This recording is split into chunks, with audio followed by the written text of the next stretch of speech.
After 45 years, the Kings can wear their crown. Score! The Los Angeles Kings are indeed the kings of the National Hockey League. Stanley Cup Moments, presented by McDonald's.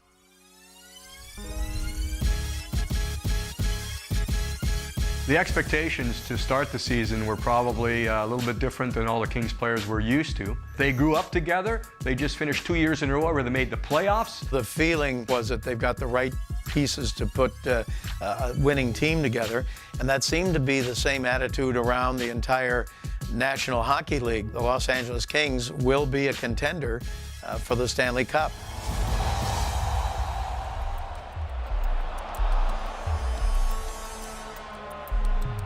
You get 10, 15, 20 games into the season, and the Kings are winning some, they're losing some. And we'd win a few games, but we seemed to always win either 1-0 or 2-1. It was always Jonathan Quick holding us.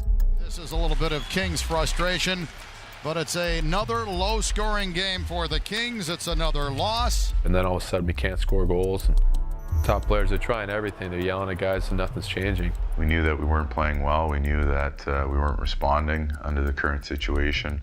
With the competitiveness now in the NHL, you can't afford to fall 6, 7, 8 points out of a playoff spot at the midpoint of a season. So the Dallas Stars win it, handing the Kings their 4th straight loss, and the scoring woes continue. Of course, everyone turns their attention to the coaches and the coaching staff. You know, at the time we were stumbling, and you know, as the old saying goes, you get rid of the coach or you get rid of a whole bunch of the players. I remember that day in Boston. A bunch of us were all over the city that day. We had a day off, and all of a sudden we had a 6 o'clock meeting at the hotel.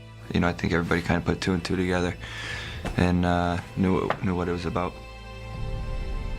It has been a wild and at times depressing last 24 hours for the Kings here in Boston. The players being held accountable for the dismissal of Terry Murray. The first part about the thought process is extremely difficult to let any person go.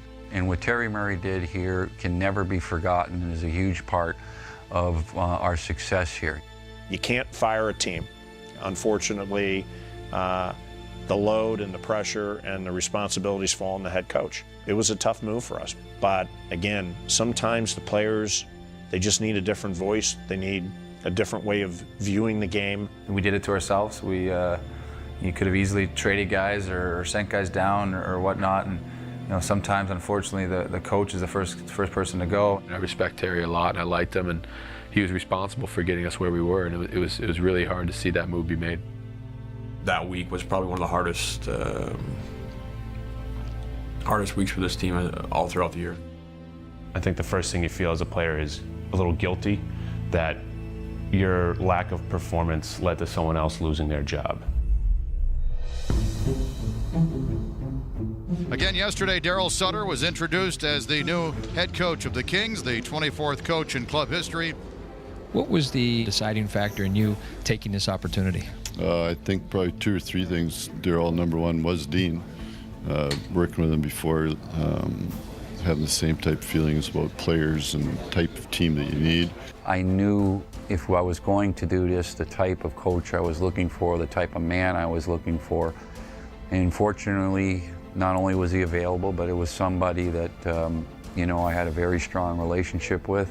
Daryl Sutter came in, and right away it was more aggressive. He just wanted us to be a quicker team everywhere, all over the ice. You know, quick pressure here, quick pressure there.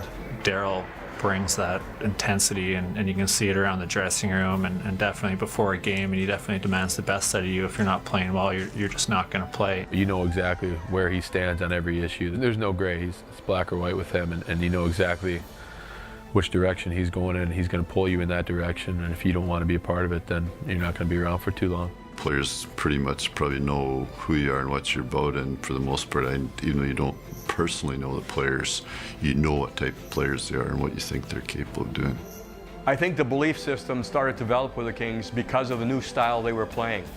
That more aggressive approach, the go get the puck, go take the game away from the opposition. That was a completely different attitude and atmosphere than it started the season. He told them, let's be more aggressive offensively.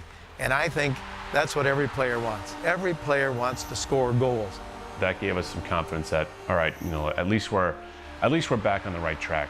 When Darryl came on and we had a real good streak where we were picking up points in every game, guys are starting to feel a little bit more confident again. I thought we all knew that you could breathe just a little bit easier. He challenges you on a one-on-one basis, to kind of play better than the guy that's across from you. And, I think guys really kind of took hold of that. He has kids our age that, I know he would say this too. He pretty much thinks we're his kids and his family, and that's just how he cares about this team and about the players on it. He came in and motivated us to be at our best. He knew which buttons to press to get certain players going and to get certain players playing to the best of their abilities. I think the guys embraced that attitude. Everybody jumped on board. From that point there, I really sensed that this team was, poised to do something special.